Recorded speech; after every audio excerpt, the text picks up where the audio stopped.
ধন্যবাদ। আজকে ছোট্ট একটা প্রেস মিটের আয়োজন করেছি, যদিও এই তৎক্ষণাৎ সময়ের মধ্যে অনেক মিডিয়া হাউসকে খবর দিতে আমরা পারিনি। The most important issues, এই রাজ্যের অনেকেই জানেন যে মণিপুরে জাতি দাঙ্গায় অনেক এলাকা এখন দাঙ্গার কবলে। আমাদের চিন্তা হচ্ছে আমাদের রাজ্যের more than 100 students, they are studying in different schools and colleges in Manipur, এবং তারা বিভিন্ন জায়গায় মণিপুরে অবস্থানরত। খবর পাওয়া যাচ্ছে যে সেখানে সেফটি অ্যান্ড সিকিউরিটির অভাব বোধ করছে আমাদের ছেলেমেয়েরা, এবং in some hostels, in some colleges food supply না হওয়ার কারণে খাদ্যাভাব এটাও দেখা দিয়েছে।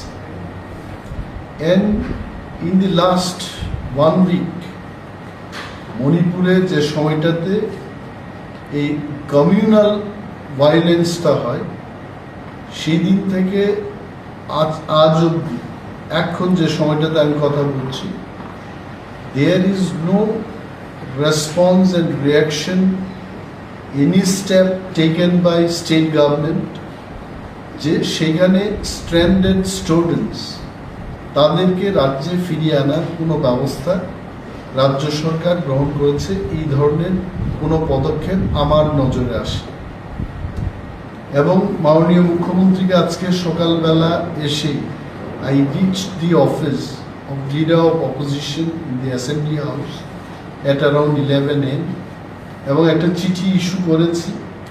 চিঠিতে আমি খুব পরিষ্কারভাবে, আপনারা যেহেতু এখানে আছেন, আমি পড়ছি যে চিঠির বয়ান। I would like to draw your urgent attention to the stranded students in Manipur due to a state of disturbance or communal violence in that area. There are more than 100 students from Tripura presently studying in Manipur. They are facing tremendous security and safety problems at present in their school and colleges. They need to be brought back to Tripura at the earliest till situation becomes normal. এবং মাননীয় মুখ্যমন্ত্রী হস্তক্ষেপ চেয়েছে। আপনাদের মাধ্যমে আমি রাজ্যের মানুষের অবগতির জন্য জানাচ্ছি, এখানে বিরোধী দলের অফিস গ্রহণ করার পর এ যাবৎ 37টা চিঠি বিরোধী দলের অফিস থেকে আমি বিরোধী দলনেতা হিসেবে জনস্বার্থে রাজ্যের বিভিন্ন দপ্তর, মাননীয় মন্ত্রী মহোদয়গণ এবং রাজ্যের মুখ্যমন্ত্রীর দৃষ্টি আকর্ষণ করার জন্য অনেকগুলো চিঠি লিখেছি। এবং এটাও আমি বলতে ভুলব না যে এই সমস্ত চিঠির অ্যাকনোলেজমেন্ট, একটা চিঠিরও অ্যাকনোলেজমেন্ট আমি পেলাম। আমার মনে আছে আমি যখন এমএলএ ছিলাম 2003-2008, সেই সময়কার যে সরকারকে আমি বিরোধী দলনেতা ছিলাম না, আমি বিরোধী একজন বিধায়ক ছিলাম। Any letter we write to the ministers, any ministers, even the secretaries, তৎসময়ে কমিশনার পোস্টও ছিল যারা আজকে secretary. I am sure at that time it was known as commissioner. কমিশনারদের যখন আমরা চিঠি লিখি, at least they acknowledge our letter, যাহা আপনার চিঠিটা পেয়েছি এবং চিঠির পরিপ্রেক্ষিতে দপ্তর বা সরকার কি ভূমিকা গ্রহণ করেছে, পদক্ষেপ নিয়েছে, এই বিষয়ে ওনারা চিঠি দিয়ে আমাদেরকে জানান। গতকাল এখানে এমএলএ হোস্টেলের গৃহপূজন পূজা উপলক্ষে মাননীয় মুখ্যমন্ত্রীকে আমি কাছে পেয়ে ওনাকে বলেছি এই কথা যে কোনো দপ্তরের থেকে, কোনো মন্ত্রী মহোদয়গণ থেকে বা ইভেন স্বয়ং মুখ্যমন্ত্রীর অফিস থেকে আমাদের লেটারগুলোর কি হয়েছে এই খবর কিন্তু আমাদেরকে জানানো হয়।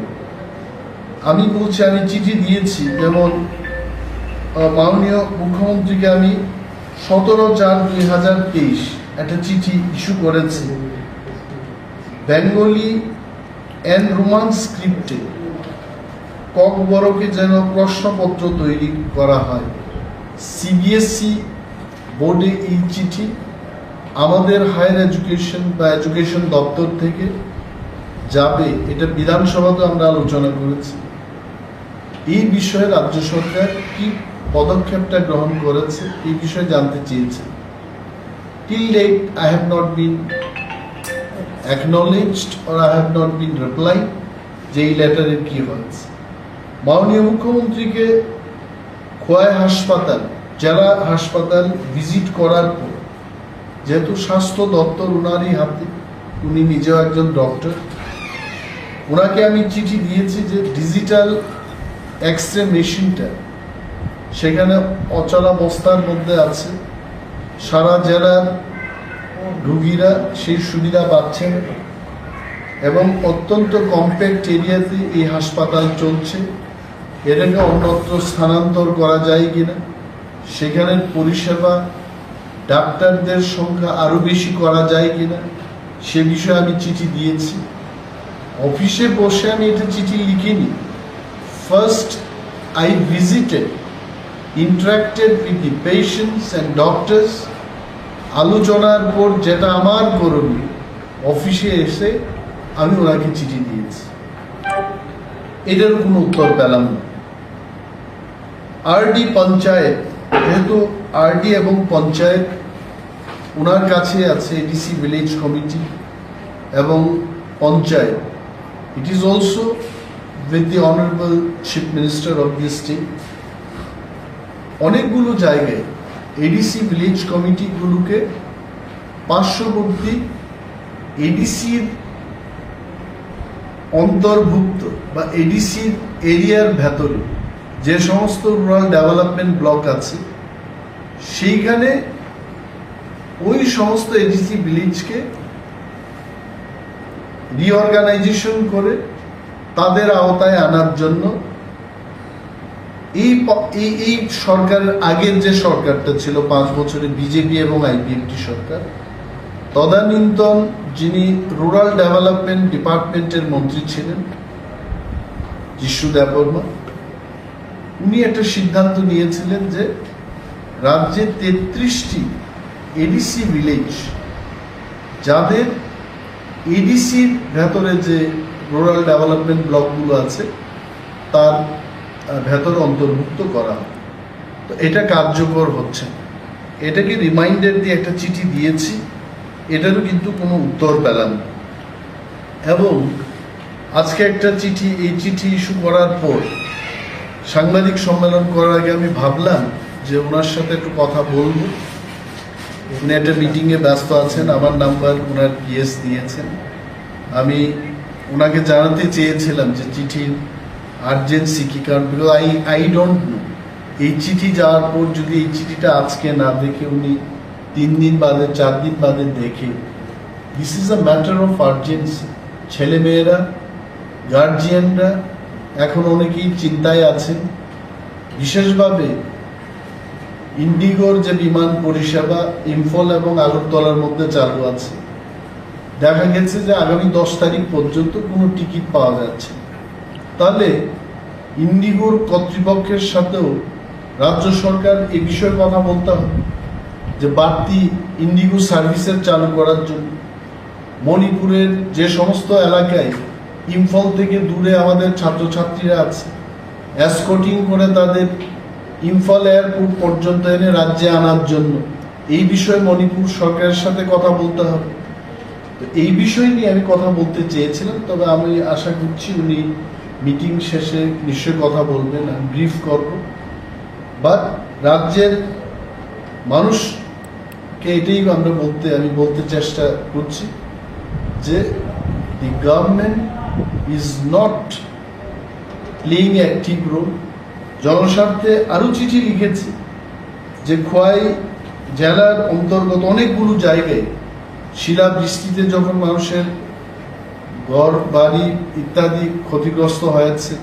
সেই সমস্ত এলাকায় আপনারা যারা সংবাদ মাধ্যমের লোক আপনারা দেখেছেন, আমি নিজে কোনো কোনো জায়গায় পায়ে হেঁটে আমাদের পার্টির যারা কর্মীরা বা ভিলেজ কমিটির যারা চেয়ারম্যান মনোনীত মেম্বারসদের নিয়ে বিভিন্ন গ্রামে পরিদর্শন করার পর আমি চিঠিগুলো দিয়েছিলাম। I don't know exactly what is happening. আমি সরকারের কাছে অনুরোধ করব যে সরকার যে কোনো মাননীয় বিধায়কগণ যখন চিঠি লিখবেন বা নিজের এলাকার উন্নয়নের জন্য জনস্বার্থের কথাগুলো যখন উল্লেখ করে চিঠি দেবেন, অন্তত এই বিষয়ে সরকারকে মাননীয় বিধায়কদের জানানো উচিত। এটাই পরম। So I don't know why this culture has been abolished, এবং আমি অনুরোধ করব এবং সরকারের কাছে এটা দৃষ্টি আকর্ষণ করছি যে এই বিষয়ে সরকার অতি সত্বর পুনরায় যে সুস্থ কালচার, বিরোধীদেরও একটা ভূমিকা আছে, ওনারাই বলছেন যে আপনারা দেখান যে ওয়ের উন্নয়নের কোথায় দরকার আমরা দেখাতে চেষ্টা করছি। We'll cooperate with the government wherever they want us to show where development is required.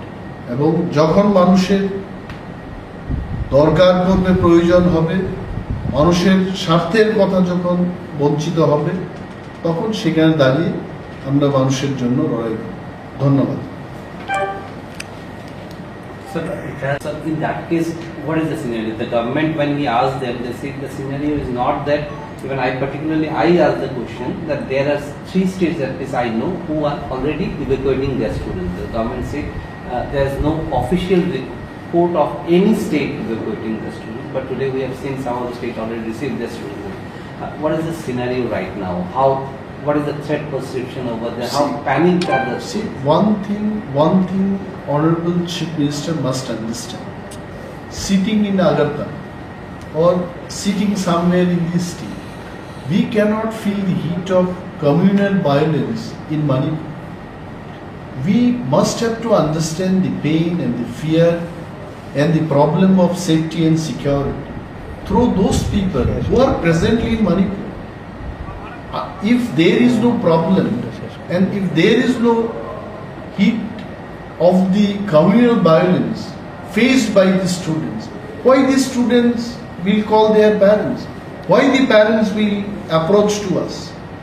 Maybe no one has approached to Honorable Chief Minister directly, but it does not mean that there is no problem in Manipur.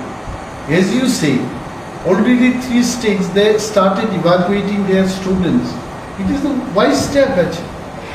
Should we wait? Amra ki opekha korbo je something happens there, then only we start evacuating our students?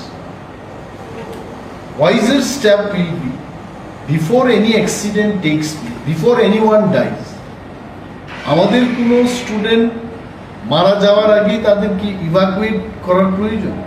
And that is why, to bring the attention of the government, I have called this press meet. এটা আমাদের কর্তব্য।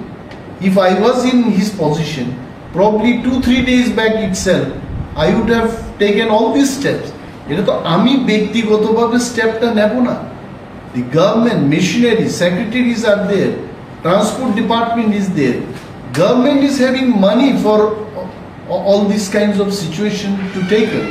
So I'm not going to spend, or Honorable Chief Minister is not going to spend money from his own pocket or his own salary.